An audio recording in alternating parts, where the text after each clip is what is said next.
Hola a todos. Bueno, ha habido algunos problemillas para conectar. No sé qué ha pasado, si ha sido Instagram, mi móvil o cuál ha sido el problema, pero vamos con un minutito de retraso. Hoy vamos a hablar con José Manuel Caamaño. José Manuel Caamaño es un hombre, además de escritor, es un hombre que ha dedicado 46 años de su vida a la lucha contra el narcotráfico y contra el crimen organizado en España. Finalmente jubilándose se jubiló en Ceuta como comisario. Resultado de sus años de experiencia, de haber participado en operaciones bastante relevantes, haber vivido historias que para nosotros resultan las típicas cosas que vemos en las pelis, ¿no? Pues muchas de estas cosas las ha vivido José Manuel, pero yo creo que lo mejor es que os lo cuente él, a ver si conseguimos que conecte. Hoy ha habido bastante problemillas a la hora de conectar, no sé si él estará teniendo el mismo problema. Su libro es el primer libro que publicó, Bebedores de té, que tiene una historia muy curiosa el título, porque al principio te choca un poco bebedores de té, a qué se quiere referir, ¿no? ¿Qué puede querer decir? Y la verdad que tiene una historia muy curiosa detrás, porque va sobre las transacciones de narcotráfico entre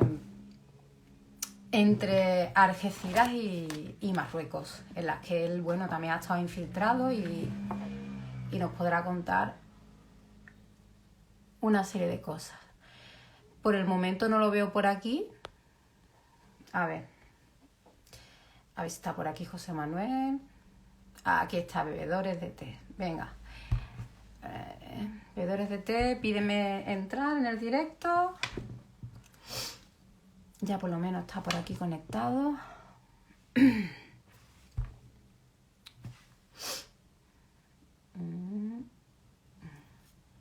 Vale, pues te invito yo, que va a ser más rápido. José Manuel, tienes que aceptar la invitación que te va a llegar y ya estás conmigo aquí en directo, ¿vale? ¿Qué tal? Vale, perfecto, Sami. Después de unos pequeños problemas, creo que hemos conseguido Sí, enlazar con yo él. llevo 10 minutos he hecho ya varios directos, sé cómo funciona y no había forma de entrar en el directo, no sé qué ha pasado, si habrá sido un pequeño cuelgue de Instagram o internet en mi casa. Posiblemente sí, cualquier cosa de esa. La verdad es que no lo Muy sé, bien. pero bueno, que nos ha costado un poquito. Bueno, José Manuel, ante todo, un placer hablar contigo. Te estoy muy agradecida de que pases este ratito con nosotros. Bueno, yo he estado hablando, te he estado presentando un poco, he dicho más o menos por encima, bueno, que tu historia es muy larga porque 46 años de servicio dan para mucho, ¿no? Como este libro y otro que sé que tienes también en proyecto. Pero bueno, cuéntanos tú un poco tu trayectoria, cómo empiezas tú en el mundo o sea, en el cuerpo de policía y luego, pues, cómo te surge la idea, digamos, de plasmar alguna de estas vivencias en tus libros. Vale. Intenta luego recortarme porque yo soy de los que se enrolla y me como el programa. Tú O sea que, tranquilo, tenemos una hora. Si tú te pones una hora a hablar, va, yo te escucho, que a mí me encanta. vale, perfecto. Pues mira, yo empiezo mis estudios y mi universidad la empiezo en Cádiz, en la Facultad de Medicina. Yo empiezo medicina, la primera idea era esa historia, medicina. Hago 2 años de medicina y sufro un pequeño desengaño en aquellos momentos, pues yo tenía entonces 17 años. La verdad que empecé muy joven por los estudios, iba avanzado. Y con 17 años uno es un poco quizás romántico, soñador, te pasan unas cosas y te desilusionas. De ahí quise dirigirme hacia náutica, pero para no perder unos meses de estudio, bueno, pues mi padre era subcomisario de policía, que existía entonces aquella categoría, y con un policía que estaba allí con mi padre, un inspector, pues me dice, oye, pues como luego en náutica te hace falta ese tema de derecho marítimo, derecho internacional y todo esto, vente conmigo que yo estoy preparando a los que quieren ser policías y estudias derecho, ¿vale? Pues me voy allí con él, empiezo a preparar un poquito pues toda esa materia y ni corto ni perezoso me anima, me escribo para la oposición de policía, entonces era el Cuerpo General de Policía, lo que llamaban la policía secreta. Y bueno, tras 4 meses de estudio me presento y apruebo. Y además él me decía, dice, es que tú tienes que aprobar, dice, porque hasta ahora nadie me ha aprobado y necesito uno que rompa la línea. Yo sé que tú lo haces. Bueno, pues yo aprobé y detrás mía al año siguiente ya aprobaron más alumnos que tenía. Y yo ingreso en la policía de forma accidental, y eso que mi padre lo era, yo nunca lo había pensado, y apruebo con 18 años. Me voy a la academia y Pues con le tenemos que dar las 18, gracias a esa mujer a esa chica que te rompió el sí, corazón, ¿no? En tu caso fue sí, algo sí, malo por algo muy bueno, todo pasa por por algo, algo, ¿no? ahí está. Y bueno, pues surge ahí la situación, me voy y con 19 años me veo en mi primer destino en Palma de Mallorca. Con 19 años, pues bueno, aunque de aquella época, estaba hablando del año 73, yo nací en el 54, pues en el año 73 la vida era distinta a como es hoy. Pero con 19 años no dejas de ser un crío, vamos a decir, ¿vale? Entonces, bueno, te ves ahí con una pistola, con una placa y empezando a luchar con el delincuente. Tuve la grandísima suerte de tener muy buenos maestros, tuve unos inspectores conmigo que eran maravillosos, y me enseñaron muy bien y con ellos aprendí. Y de ahí pues ha sido ir saltando, pasar años, yo ingreso como inspector, entonces era el cuerpo general, éramos los inspectores, por otro lado estaba lo que era la policía armada, que era más entre policial y militar, y yo he tenido luego muchos destinos.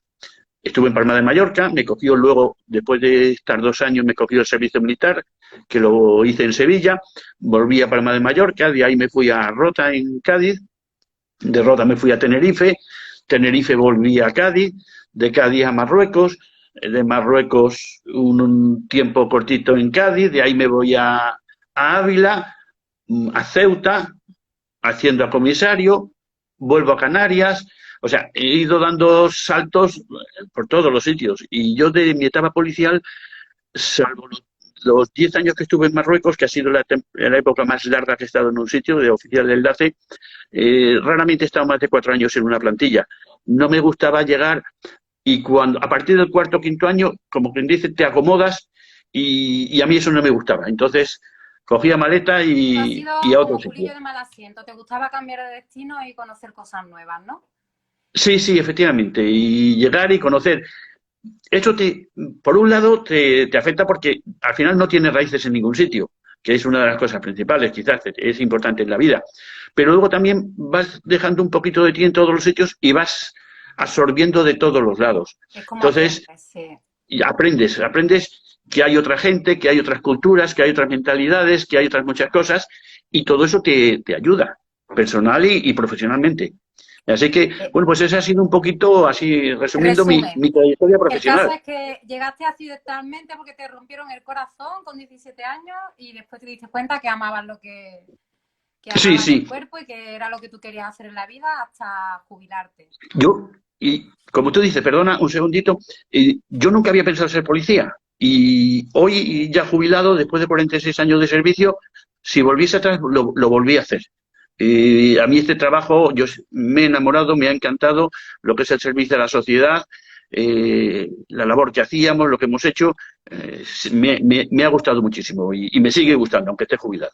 Pues una gran suerte el poder, además, aunque llegaras de manera accidental, poder haber hecho en la vida lo que tú querías y además llegar es que tú ni siquiera te lo habías planteado, es simplemente probar y te diste cuenta que era lo tuyo, que era lo que tú Sí, sí, querías. sí.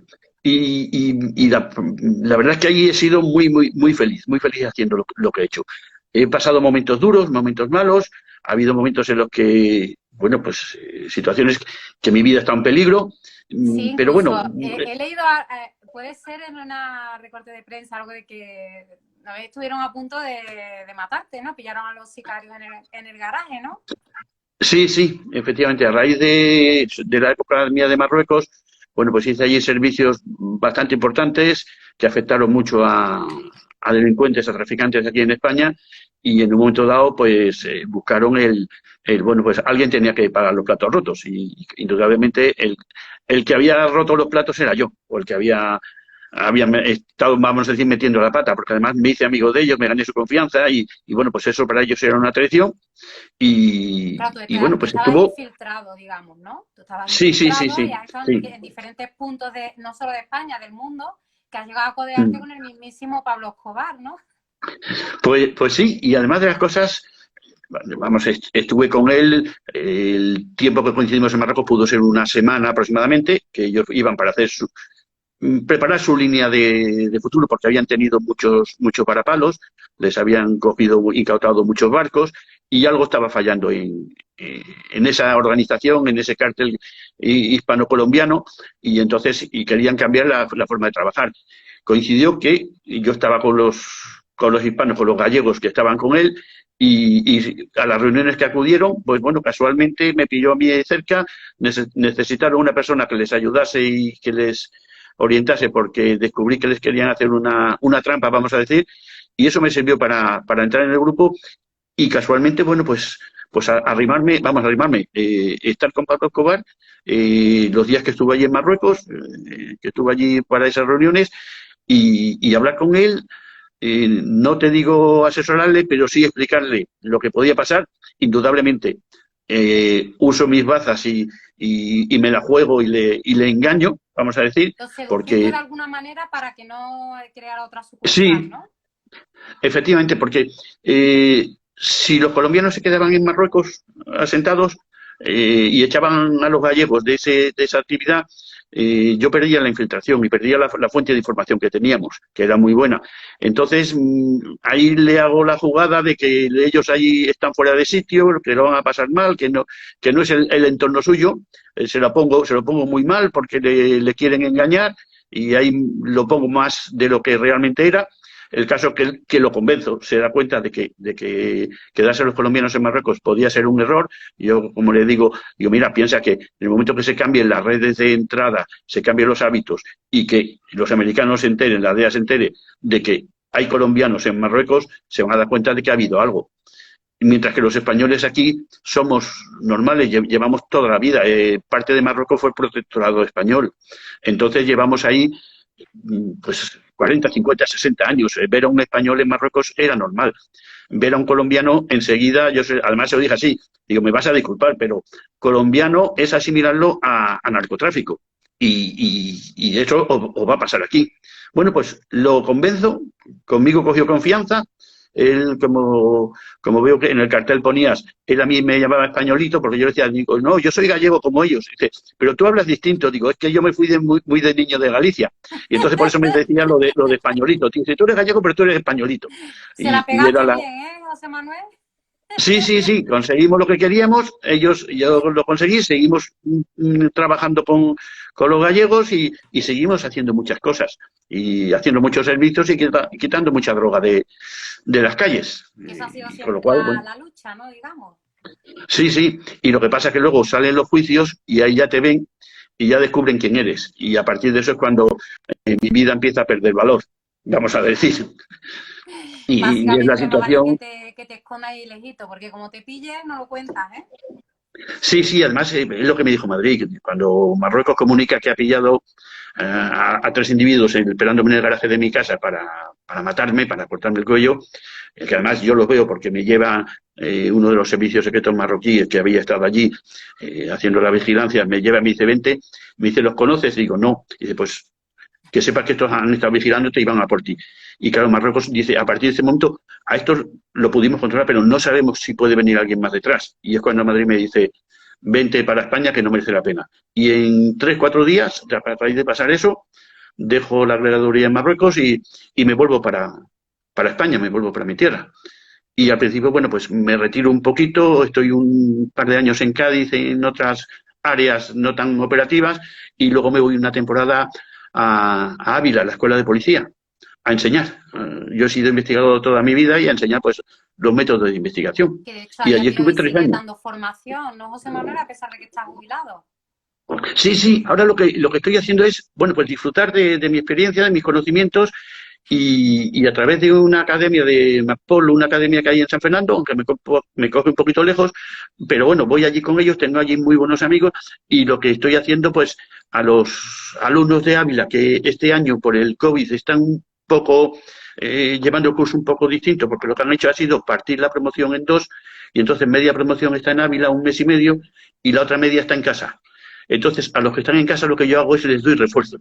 De las asignaturas más importantes y de las dudas que tengan, yo les doy un refuerzo, les explico, les aclaro las cosas. Es tratar de que salgan, hombre, yo no me voy a considerar mejor que nadie, pero que salgan con la mejor formación posible. porque yo tengo amistad todavía con muchos de los profesores que están en Ávila y ellos me lo comentan, dice José Manuel, dice, es que este año es atípico para todos, dice, para nosotros y para ellos. Claro. Un mes y medio con unos alumnos, al mes y medio te vienen otros, que les tienes que explicar a veces lo mismo, otras veces no sabes si lo que le has dicho a uno se lo has dicho a otro o no. Dice, es un año que es difícil. Y digo, bueno, pues yo lo aprovecho aquí y trato de enseñar un poquito desde mi experiencia y de ayudarles en su formación, que salgan, son los policías del futuro. Entonces, bueno, pues si puedes poner un granito de arena que salga un poco mejor, pues estupendo. Y ahí ando, y ando con esta academia y ahora empezamos en breve a echar también una mano para los que están haciendo la oposición para la escala ejecutiva. Bueno, pues echándoles una manita, está Que no bien. paras, que te gusta mucho tu trabajo y enseñar y todo, y te gusta, ya está, eso se nota. Sí. Centrándonos, yéndonos, dejando ya un poquito el tema de Sí, Colombia y del demás. libro. Sí. Bebedores de té, Sí, explica un poco, yo ya sé el motivo, pero a mí me gusta ¿cómo mucho que nace? explica. Lo primero es el por qué, bueno, va un poco sobre el tema de, digamos, el narcotráfico, las transacciones de narcotráfico que había entre Algeciras y Marruecos, ¿no? Sí, Entonces, sí. tú aquí plasmas, me imagino que dentro de lo que es la experiencia que has vivido, pero cambias algunos nombres de personajes y demás. Efectivamente. Vamos a ver. Yo de mis 46 años en la policía, 35 prácticamente los he dedicado a la lucha contra el narcotráfico, contra el crimen organizado. Entonces es mi gran especialidad, podríamos decir, mi mayor conocimiento. Luego también he tocado otras áreas, pero han sido las principales. ¿Qué sucede? Que, bueno, pues en un momento dado, yo estaba en Ceuta de jefe de la judicial, de la policía judicial allí, y me llama un día una llamada al teléfono y me dice, Camaño, digo, sí, dice, soy Daniel Monzón, que voy para Ceuta por un tema de tráfico de drogas. Yo en esos momentos pienso que es un compañero. Y le digo, vale, te recogemos en el puerto y digo, ¿qué hay que hacer? ¿Hay que pedir, hay que detener a alguien, hacer alguna cuestión de esta? Y ya me dice, no, soy Daniel Monzón, el director de cine. Entonces él tenía la película, las más famosas que tenía entonces, o una de las más famosas, era la de Celda 211. Y me dice, no, el de Celda 211, digo, vale. Bueno, el caso llega a Ceuta, lo recojo, está allí unos días, estamos hablando y empieza a contarle cosas. Empezamos a hablar porque en Madrid le habían dicho, yo le pregunto, bueno, ¿tú cómo has conseguido mi teléfono? Y ella me dice, es que he preguntado en Madrid que quería hacer una película sobre narcotráfico en el Estrecho y me han dado tu teléfono, me han dicho que hable contigo, que estás por aquí, que eres uno de los grandes expertos en el tema. Digo, bueno, pues yo tengo conocimientos y hablamos, le explico la historia, lo que él quería hacer. Él quería hacer, bueno, pues en principio una película en torno al personaje, al nene, al auténtico nene que estaba en Ceuta. Y yo ahí recuerdo que le digo, vamos a ver, te puedes encontrar con dos problemas. Uno, que te pueden echar en cara que estás encumbrando a una persona que se considera que es un delincuente. Por lo menos ha tenido problemas. Y te pueden echar en cara mucho eso. Y después, indudablemente, vas a meter mucho el tema de Ceuta, porque el nene se mueve entre Marruecos y Ceuta. ¿Qué pasa? Que la gente de Ceuta va a decir, es que Ceuta solo sale en televisión o Para sale el en mismo esto tema, para claro, no hablar hay lo más mismo que que la ver. línea y demás, para hablar de narcotráfico. Entonces, podemos, o puedes de alguna manera condenar o marcar un poco la ciudad. Yo te aconsejaría otras cosas. Hablo con él, le explico, le presento a otros narcos que hay en aquella época, en Sanlúcar, en la zona de Gibraltar y todo esto. Le digo, habla con ellos, yo los conozco, hablas con ellos, porque el hecho de que seamos ellos traficantes y yo policía no quiere decir que seamos enemigos. No sé, yo me tomo café con muchos de ellos, te lo encuentras y somos personas normales, pero cuando estás haciendo algo ilícito, bueno, pues tú lo estás haciendo ilícito y yo voy a por ti, pero eso no quita una cosa de otra. Entonces yo le cuento algunas historias, le cuento y él me dice, tienes muchas cosas que contar, escribe. Yo le asesoro para la película Niño, me lo llevo a Marruecos, le enseño a las plantaciones, las embarcaciones, las gomas, le cuento las movidas de los helicópteros, que todo sale en la película, y le cuento todo eso. Entonces, él lo coge y lo utiliza para la película. Y entonces, ahí está. Y a raíz de ahí luego me surge la idea, digo, bueno, pues voy a hacer lo que él me ha dicho, voy a escribir. Me lo ha comentado, pues voy a aprovechar. No se me da, creo que mal del todo el escribir, y me pongo a hacerlo. Mucha gente me pregunta, lo primero dice, ¿es una segunda parte del niño? Digo, no es una segunda parte del niño, es algo totalmente distinto. Tiene en común el escenario, el estrecho de Gibraltar y la historia sobre el narcotráfico. No tiene Pero nada es una que ver, historia es una distinta, historia muy pero no tiene diferente. nada que ver con la película. Mm. El ambiente, la ambientación sí, pero no tiene nada que ver. Tiene el tema del título, El bebedores de título té. cuenta por qué se llama bebedores Sí, de té, porque aquí habrá personas que no conozcan claro, eso. mucha gente dice, bueno, claro, como narcotráfico y están metidos, pues a lo mejor ingleses y demás. Y digo, no, no, no tiene nada que ver. Vamos a ver, nosotros, por ejemplo, en Europa, en España, cuando vamos a hacer un negocio o te juntas con los amigos o tienes algo, pues una cerveza, un vino, una copa. En Marruecos el alcohol es distinto. Allí la bebida nacional es el té. Entonces allí cualquier reunión, cualquier negocio, todo se cierra sentado ante un vaso de té. Te pones ahí ante un vaso de té y de ahí viene lo de bebedores de té. Porque en el libro, en muchos momentos, sobre todo en Marruecos, siempre hay un té presente. Siempre están sentados y están tomando un té. A veces más que el café, el cajagua, como le dicen ellos, el té. Y de ahí viene el tema de bebedores de té. Y Por de ahí ahí viene viene el título, ahí la viene. razón de ese título. Y Además, eso refleja... Sí, dime. no, habla. Dime. Vale, eso refleja... Vamos, es una novela, pero como yo en muchas dedicatorias pongo, suelo poner realidad o ficción. Es difícil separarla, es muy difícil.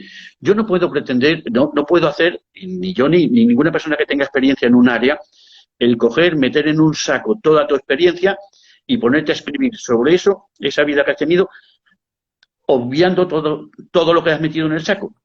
Sin querer eso fluye, eso te No, sale. estoy totalmente de acuerdo contigo, pero eso te pasa a ti, a cualquier persona. A mí me ocurre que sin querer a Sí, sí, veces hay escenarios similares a algo que he vivido, o a mi modo he vivido, o he visto, o he escuchado. Entonces, pero eso es inevitable porque son nuestras vivencias, nuestros claro. mundos emocionales, ¿no? Es cierto, es así. Y entonces, bueno, pues yo escribo y al personaje lo que hago es darle una trayectoria. En principio no, lo primero que pienso es, bueno, el personaje lo ubico, ¿qué hago? Pues digo, le voy a dar una trayectoria parecida a la que yo tuve en esos años profesionales de Cádiz y de Marruecos. Entonces el personaje empieza, la novela empieza en Cádiz y al poco tiempo lo destinan a Marruecos. Entonces sigue una trayectoria parecida a la mía en El ese aspecto, personaje para principal, ¿no? el principal, el inspector Domingo Insúa, el que le llaman Dogo. Y bueno, pues sigue esa trayectoria parecida a la mía, similar, y la va siguiendo. Pero claro, empiezan a salir las historias, empiezan a salir y salen tus vivencias. Y yo ahí he tenido historias de todo tipo. Pues al final lo que haces es, bueno, le doy forma de novela, cambio un poquito, cambio el nombre de los personajes, cambio algunas cosas, pero tienen mucho de realidad, mucho de realidad. Son hechos antiguos que yo luego los desubico porque son cosas, a lo mejor algunas de los de mediados de los 80, pero por necesidad de la novela, por el tema de la existencia de los teléfonos móviles, de muchas cosas. Claro, en los años 80 nosotros no teníamos nada de eso. Cambia el Que, escenario, que- los que mucha gente, ambientes. claro, la gente joven, a veces cuando están tan enganchados al teléfono, digo, tenías que haber vivido la época en la que no había teléfonos móviles, que era como mucho era la cabina. Y entonces, Y a lo mejor había un vecino en todo el bloque que tenía teléfono y ahí llamaban todos. y ahí llamaban todos, ahí está. Entonces yo la historia la saco de su momento y la meto en un momento más actual para poder darle el contexto de todas esas circunstancias. Y bueno, refleja muchos momentos, muchos compañeros que la han leído me dicen, José Manuel, dice, es que eso refleja mucho un asunto. A mí me recuerda, digo, vale, digo, pero es una novela. A ti te recuerda, pero yo diré siempre que es una novela. Pero es cierto que hay mucho de realidad Hay mucho de en las realidad y mucho reacciones. de tiendogo, ¿no? Lo que pasa es que, claro, al no Sí, ser sí, 100% real, no puede decir que esté totalmente que ahí basado. está. Bueno, sí está Pero inspirado, basado, ¿no? En hechos reales, se podría sí, decir. sí. Tiene esa parte que se inspira en esos hechos reales que han pasado, aunque los desvirtúo, los novela un poquito, y el personaje, bueno, pues en cierto modo sigue una trayectoria como la mía y tiene en su forma de pensar, en el capítulo primero, es como yo lo digo, el más, quizá el más pesado, y sobre todo en el final, cuando mantienen esa reunión con periodistas y con abogados y demás, en la que hablan sobre pues yo lo he ido a muchas reuniones en radio, en televisión, televisiones locales y demás, y se habla sobre el tema de legalización, sí o no, de drogas. Entonces, esa parte, pues ahí el personaje vive y refleja lo que yo siento. O sea, yo ahí transmito mis sensaciones, mis pensamientos y mis ideas sobre el tema de la legalización o no de las drogas. Y entonces el personaje va sacando de mí cosas. Y luego ya, a partir de ese primer capítulo en el que podríamos decir se hace la presentación en Cádiz de los policías, del grupo en el que trabaja Domingo y todo eso, y cómo explica un poquito, cuando pasan las cosas de Gibraltar, explica un poquito la minuciosidad que seguían en el trabajo. Y ya después, como me decía un buen amigo allí en Ceuta, me decía, dice José Manuel, dice, después en el capítulo segundo, que empiezan ya montando en una goma en el estrecho, dice, el libro coge velocidad de goma, ya coge velocidad y ya ya va rápido porque es como se desarrollan muchas veces las cosas nuestras, a todo ritmo, no tienes tiempo, no tienes tiempo. En este primer libro hay una cosa que algunos me dicen, bueno, y la vida privada, porque reflejas mucho el trabajo policial, pero la vida, digo, es que cuando te metes, la vida privada muchas veces queda totalmente aparcada. Te centras, tú sabes cuándo empiezas a trabajar, pero no sabes cuándo terminas. Y es una circunstancia que la asumes, está ahí, y que sacrifican muchas veces familia y sacrifican muchas cosas por el trabajo. Porque ahí, cuando estás investigando esto, tienes que estar en el momento. Si llegas antes y no ha llegado la droga, no has hecho nada. Y si llegas después y ya se la han llevado, no has hecho nada. Entonces te exige un estar encima de una forma casi 24/24. Y eso, pues bueno, se refleja. Realmente no tienes horario. No tienes un No, horario no lo tiene. real, porque No. es lo que dice, tú te basas en resultados. Tu finalidad es quitar esa droga de la calle, de circulación. Y sí. es lo que tú dices, no tiene los narcotraficantes no tienen un horario, ni te mandan un WhatsApp, oye, José Manuel, ven aquí, píllalo. Que vamos, claro. Mira, no, es que me viene mal, que es que voy a cenar con mi mujer. Entonces, me imagino que ha tenido que, desde el punto de vista de lo personal, cuando se has estado totalmente volcado en tu trabajo, pues la vida personal, claro, como tú bien dices, se complica y mucho. Se complica y se daña mucho. Nosotros hemos tenido, porque muchas veces el delincuente lo sabe, que sabe que el día de la noche de Reyes o la noche de Nochebuena, pues que a todo el mundo le gusta estar en su casa. A todo el mundo le gusta y aprovechan esa noche para ellos hacer su negocio. Y si tú lo sabes, tú estás detrás y yo, vamos, tanto yo como todo mi equipo, el equipo que formábamos, todos los compañeros, nos hemos pasado cantidad de noches de esas especiales tirados en el campo esperando que llegue un hijo de droga para pillarlo. Y ahí no miras. ¿Ya en casa comiéndose el roscón?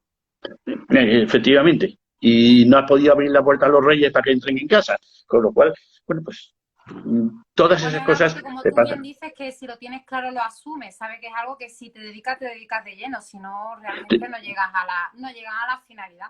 No. Claro, es que esto te exige esa entrega, ese sacrificio.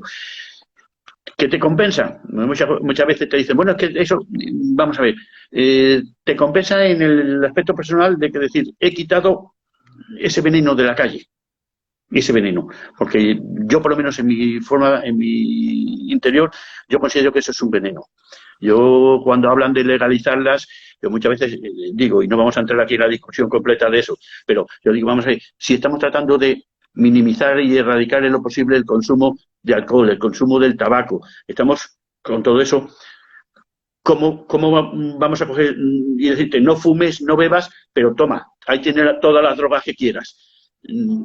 Es difícil, es una cosa complicada. Y entonces, de momento, lo que yo muchas veces cuando la gente dice, bueno, es que esto lo fuma todo, es lo más típico que te dice, todo el mundo lo fuma. Digo, no, lo fumarás tú y quienes lo quieran. Digo, porque yo, por ejemplo, no fumo, en mi casa no lo fuma nadie. Y por aquí yo conozco a mucha gente que no consume droga. Entonces, no digas que esto lo consume todo el mundo.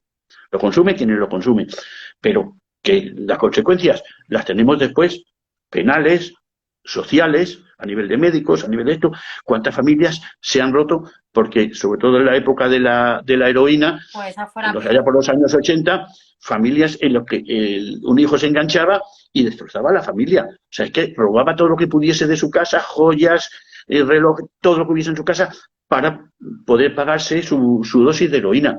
Y han destrozado cantidad de familias, cantidad de todo. Creo que la heroína en los últimos años, la historia moderna, ha sido una de las drogas más destructivas, por lo menos en España. En la historia de España yo creo que ha sido la más destructiva. Vamos, de hecho yo he escuchado que es la más adictiva, una de las más adictivas. Sí, además todas en general, porque mucha gente dice, bueno, es que el hachís no engancha.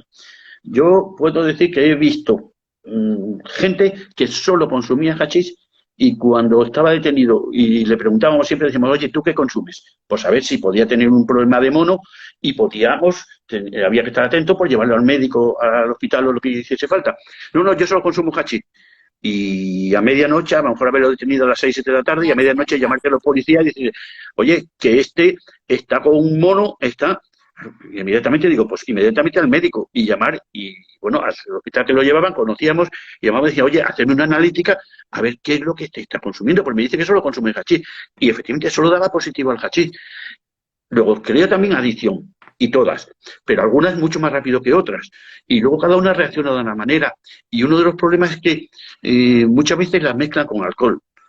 Y cuando tú consumes una droga, la cocaína, por ejemplo, vamos a decir, es un estimulante, un excitante, la heroína es más bien una depresora, te baja el nivel, vamos a decir, pero cuando la consumes con el alcohol es un potenciador de las drogas.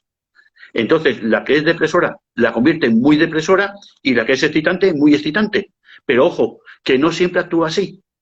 El alcohol generalmente actúa así, pero otras veces actúa potenciando en sentido contrario.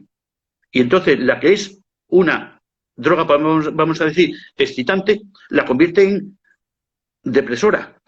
Si tú estás tomando fármacos y tienes un problema, estás tomando medicinas para que el tema de tu tensión o de alguna cosa y lo mezclas con ese alcohol o estás usando esas pastillas que tenías que tomar para otra cosa como droga y la mezclas con alcohol, pues a lo mejor el efecto que te hace es el contrario. Y te quedas, como se dice, pajarito. Es una mezcla química que puede sentar regular, mal o como tú dices, nunca sabes al hacer la mezcla química y según es la persona, porque luego cada cuerpo y cada salud es un mundo, nunca sabes cómo te va a reaccionar. Claro, entonces, claro, cuando has estado luchando tantos años con eso, la sensación que siempre teníamos los compañeros era de que nosotros estábamos haciendo nuestra labor para que la sociedad fuese un poquito mejor, para que se hiciese el mínimo de daño posible. Pero claro, es una lucha que es muy difícil, muy difícil. Si tú has llegado a ver el programa del otro día, cuando el que salía ya en Antena 3, una de las cosas que yo comentaba... Vale, pues una de las cosas que yo hablaba es que la labor policial es mínima, pero que para mí una de las cuestiones principales es la educación en la ciudadanía. Si la gente es consciente, si estamos consiguiendo que sean conscientes de que el abuso del alcohol y del tabaco son dañinos y que esas sustancias, aunque sean legales, son dañinas y bajamos su consumo, si con las drogas hacemos lo mismo y se baja el consumo, indudablemente ir a consumo cero es una utopía, no se va a conseguir. Pero si bajamos el consumo, vamos a bajar muchos problemas a nivel social, a nivel delincuencial, a nivel individual de las personas y de todo. Y llegará un momento que el negocio cierre. Si eso no se vende, pues los fabricantes cerrarán. Y bueno, pues esa ha sido en muchos momentos nuestra labor. Y hemos hecho no solo de policía. Yo te puedo decir que en muchísimos momentos nosotros hemos actuado como consejeros, como amigos, casi como médicos, como confesores, porque cuando tienes una persona que no es fácil decirle a alguien, está usted privado de la libertad y se viene, pero al final te das cuenta que enfrente tienes a una persona que ha llegado allí por 1000 razones en la vida. Y que yo lo digo muchas veces, yo nací en Marruecos, en la época del protectorado español, y cuando la independencia, mis padres sí vienen para España, y nos venimos todos para España. Pero muchos españoles se quedaron allí. Yo me podía haber quedado allí. Si mi familia hubiese dicho, yo era pequeño, tenía 6 años, pero si mi familia decide quedarse en Marruecos, pues yo hoy, a lo mejor en vez de ser policía, yo era uno de los buscados por la policía. No sé cómo hubiese ido mi vida. Entonces, cuando detienes a alguien, ha llegado a esa situación de delito, pero tú no sabes cómo ha llegado. Y yo no soy quien para juzgar por qué ha dado esos pasos en la vida. Eso lo tiene que ver él y decir él. Entonces, te das cuenta que enfrente tienes una persona, con sus problemas, con sus historias, con su familia, que a veces la familia lo sufre también, lo mismo que las nuestras. Esa persona siempre es padre de alguien, hermano de alguien, hijo de alguien. Sí, y ahí está. Y así pasa. Pero bueno, vamos a dejar todo eso que nos desviamos. Entonces, en el libro, pues en el personaje plasmo esa forma de ser mía, esa forma que yo tengo de pensar, de ver, se la plasmo o se la transmito a Domingo, al protagonista principal. ¿Te gustaría leer algún fragmento de...? Sí, de bebedores de té, porque a mí la verdad es que me gusta cómo escribes, la verdad que escribes muy bien y la historia está muy interesante, está muy Sí, chula y ¿te de ha la manera gustado? en que se entrecruzan los personajes, es muy interesante eso, ¿no? La Sí, manera sí, como sí. personas tan diferentes acaban colaborando de alguna forma y Ujú. viéndose incluso en situaciones límite, ¿no? Sí, y además es que la vida da vueltas y nunca sabes por dónde va a llegar. En el libro se refleja, y más o menos es así, cómo, bueno, pues hay un personaje principal que es Domingo, con sus compañeros, él es inspector del jefe de estupefacientes, allí en Cádiz, que luego se va a Marruecos, y con sus compañeros. Y por otro lado, a partir del capítulo segundo, empiezan a aparecer otros personajes. Empieza Michael, el gibraltareño, el gomero, el que lleva la goma, con Tony y sus amigos, los que van con él en la goma. Aparece Julio, aparece Mustafa, empiezan a aparecer otros personajes, aparece Willy, empiezan a aparecer guardias civiles, empiezan cada uno tiene su círculo de amistad y todo esto, y poco a poco la vida, por una circunstancia, va juntando a unos y los pasa unas veces a un lado de la ley y otras veces al otro. Y van apareciendo ahí los personajes. Y es que la vida es así. O sea, yo cuando conozco auténtico William, el auténtico gibraltareño, su nombre es otro por supuesto, pero cuando lo conozco es en base a que él se ve amenazado porque se da cuenta que le han tendido una trampa y que van a por él. Se asusta, piensa, dice, mi vida corre peligro, alguien por alguna cosa va a por mí y recurre a un policía que conocía a raíz de esto, y ese policía que me conocía a mí me llama y me dice, oye, vámonos a Gibraltar y vamos a ver a una persona que te puede interesar.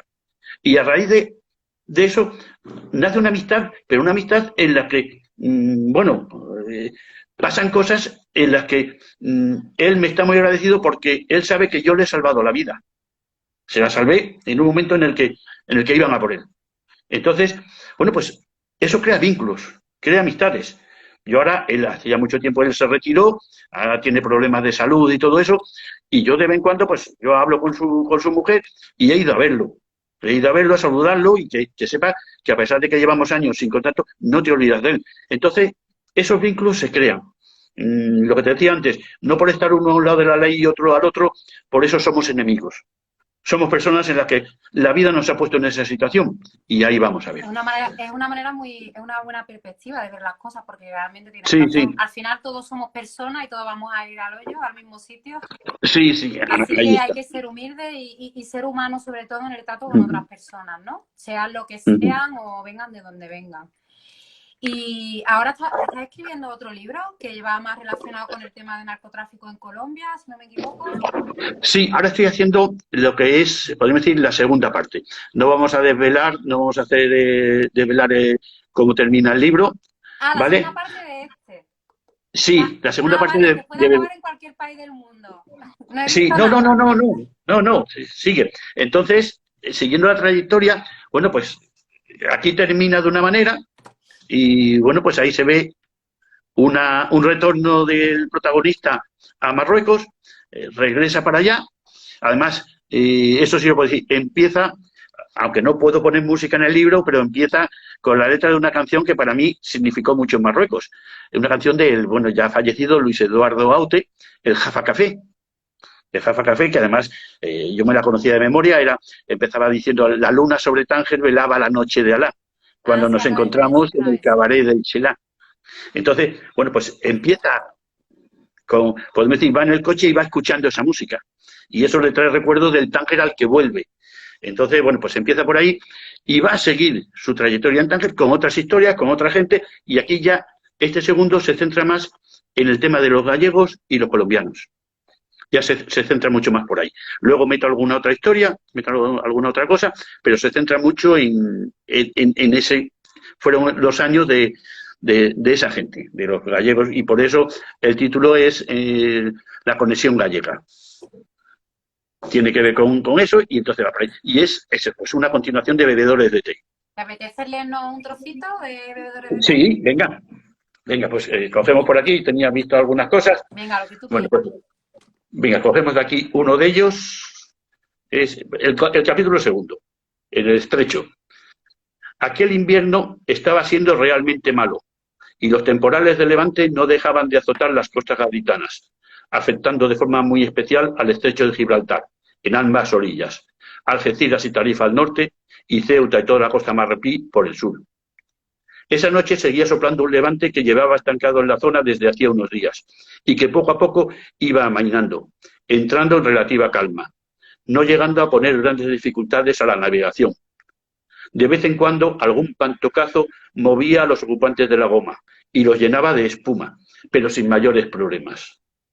La poca visibilidad quedaba aún más amortiguada por la presencia de nubes en un cielo ya de por sí negro en esas fechas, y que, aunque no permitía verlas, las hacía presentes al ocultar las estrellas. Bueno, pues este empieza, como te decía antes, es el capítulo segundo y ya ahí empieza a coger velocidad porque ya empiezan todos esos personajes a mezclarse y ya empieza a juntarse y empiezan a encontrar razones. Y lo que van narrando, bueno, pues lo que es ir en una goma cargada de droga, a pesar del levante, a pesar del viento, porque a veces cuando los pillas dices, Dios mío, ¿cómo han cruzado? ¿Cómo han salido? Porque han cerrado el puerto de Tarifa o el puerto de Algeciras o el puerto de Ceuta y estos han salido. Bueno, es otra forma de navegar, es otro tipo de embarcaciones y bueno, pues ahí lo llevan y hay juego con la experiencia directa por parte de los que han ido encima de las gomas, que lo hablamos y lo contábamos, y a mí, como ves, que no me gusta hablar, pues yo me pongo con la gente, hablamos y me gusta escuchar y asimilar lo que me cuentan. Empatizo con ellos y me gusta asimilarlo. Y después porque en más de una ocasión a Michael, en momentos, pero por supuesto vacío, yo le he dicho, vamos a subirnos a la goma y vamos a darnos una vuelta por el estrecho. Quiero saber qué se siente cuando vas a bordo, porque luego yo tengo que luchar contra esa gente. Entonces, ¿qué mejor que conocer tus sensaciones? La experiencia, ¿no?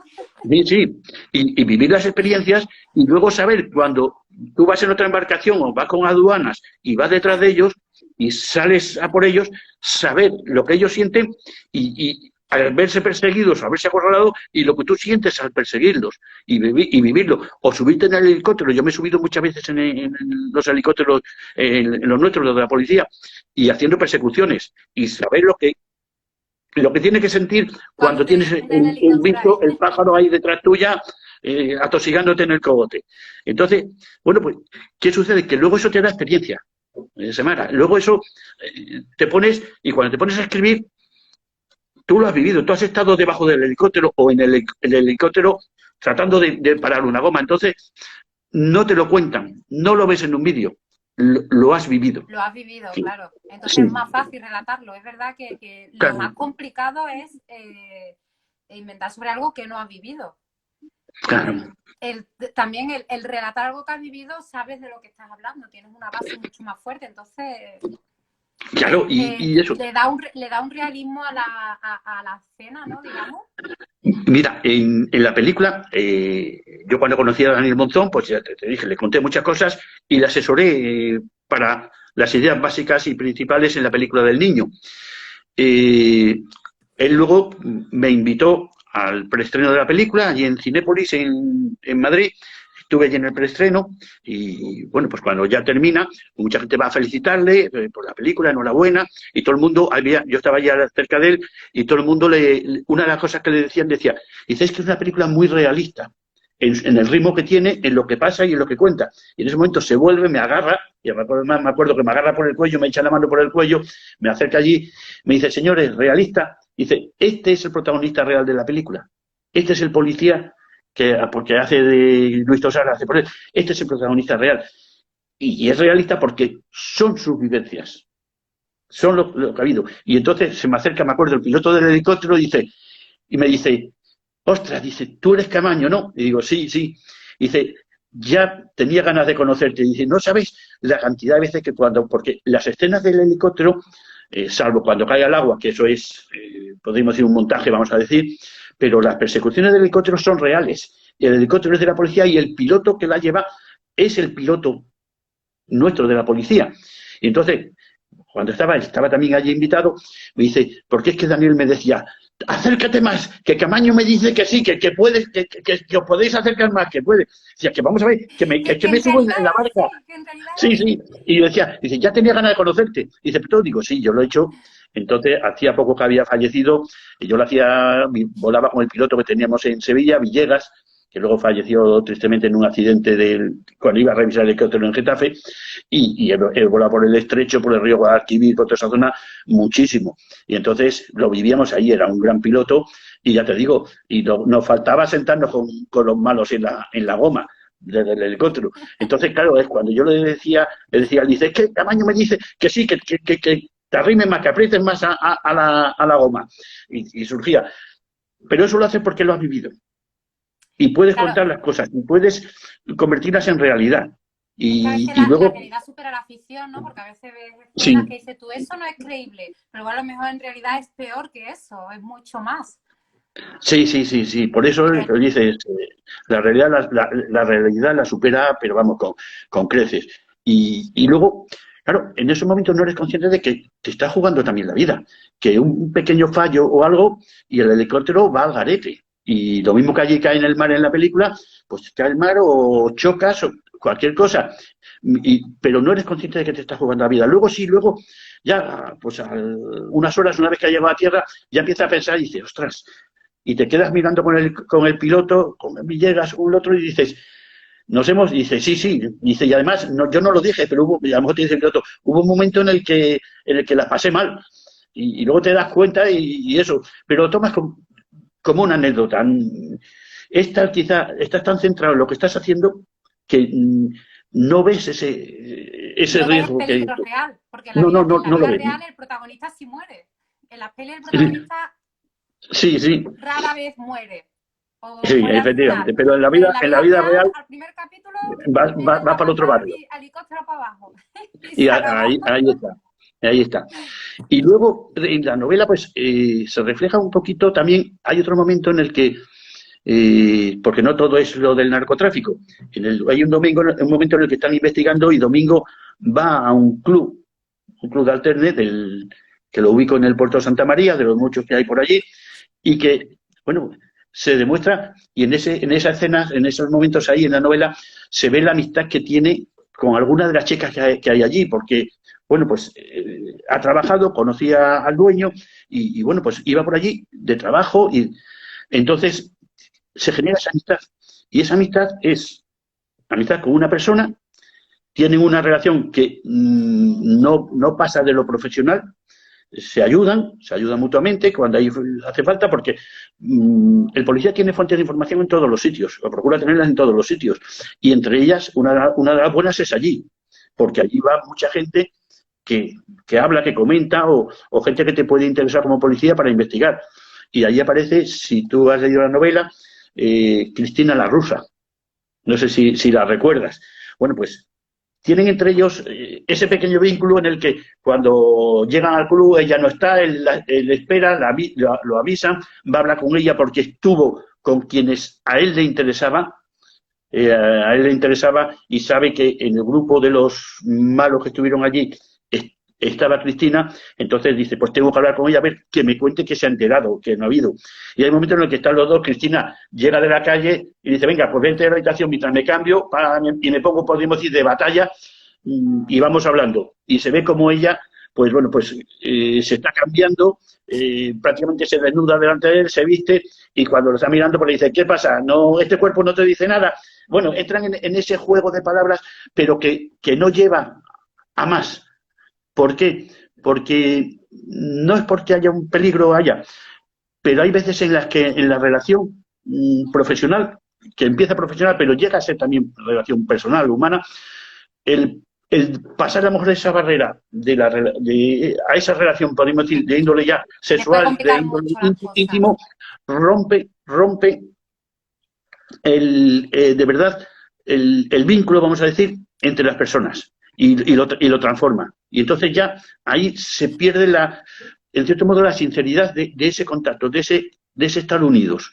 Y yo en ese aspecto yo he tenido cantidad de fuentes de información que han estado en ese mundo y tenía amistad con muchísimas chicas que estaban por allí, pero era simplemente eso, la amistad profesional. Íbamos, nos veíamos, nos tomamos un café, nos invitábamos a comer si hacía falta, pero no había más allá, Tener la porque bandera clara.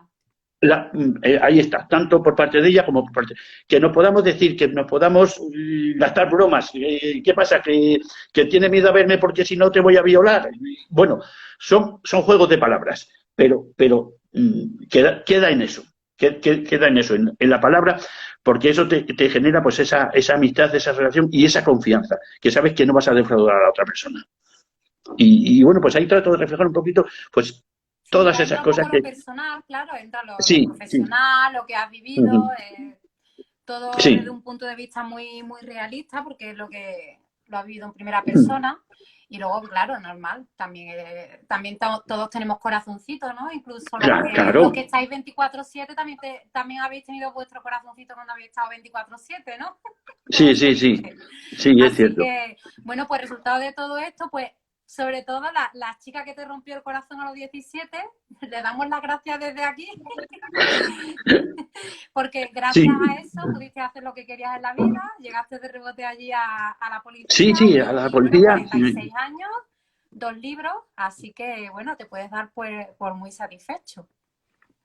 Pues la verdad que sí, y lo ves, y bueno, y sobre todo ahora tienes tiempo para hacerlo, pero yo que cuando he estado trabajando he disfrutado como policía y ahora estoy disfrutando en mi jubilación, pues con eso, tratar de transmitir mi enseñanza, mis conocimientos a futuros policías, en lo posible poner mi granito de arena, no pretendo más, yo no voy a hacer nada más, pero sí darle mi granito de arena, demostrarle que decirle, oye, si tenéis un problema, una duda, tenéis mi teléfono, me llamáis y me llaman. Y cuando te llaman les contestas, les solucionas. O sea, si das la palabra es para cumplirla y tienes un poquito todo eso.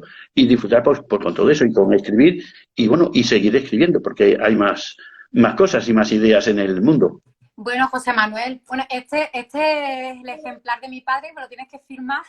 Te lo ¿Te tengo que acuerdas firmar, que con sí, esto del COVID al final, fíjate que sí, mi padre le estaba leyendo, tenía mi ejemplar y ya sabes que le gustó mucho el libro. sí. Si alguien quiere adquirir tu libro, ¿cómo lo puede hacer? Veo que lo tienes con círculo rojo, ¿no? Mira, Aparte del círculo es rojo, efectivamente, está en Círculo Rojo, que es la editorial.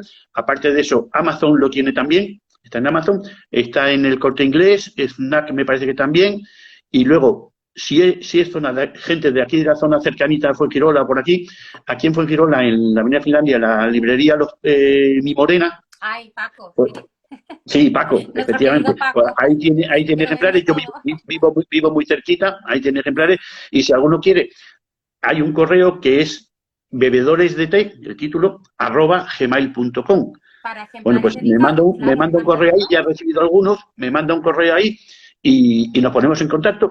Pues yo tengo algunos ejemplares, entonces de los que me quedan, mientras me queden, pues yo se lo hago llegar y sobre todo, que es lo que le gusta a mucha gente, firmado, dedicado. Sí, es lo Y como, bonito, ya que tienes y el como me dicen ejemplar algunos, dice, dedicado, espérate claro. que te voy a traer una página, dice, porque a veces la dedicatoria que me pone es más larga que el libro, porque no me gusta Sí, simplemente con afecto, sí, eres no, dedicatoria larga, pero muy bonita y muy pero personalizada, que me, eso me está gusta bien. ahí esta Que no sea nada ahí personalizarla un cualquier poquito. cosa, venga, con cariño, Sí, venga, no, no, y escríbelo. entonces me gusta Eso es darle ese bonito, tener toque, una dedicatoria personalizada y saber que la persona piensa, ay, ¿qué le pongo? sí, ¿Qué le pongo? ¿Qué le pues, digo?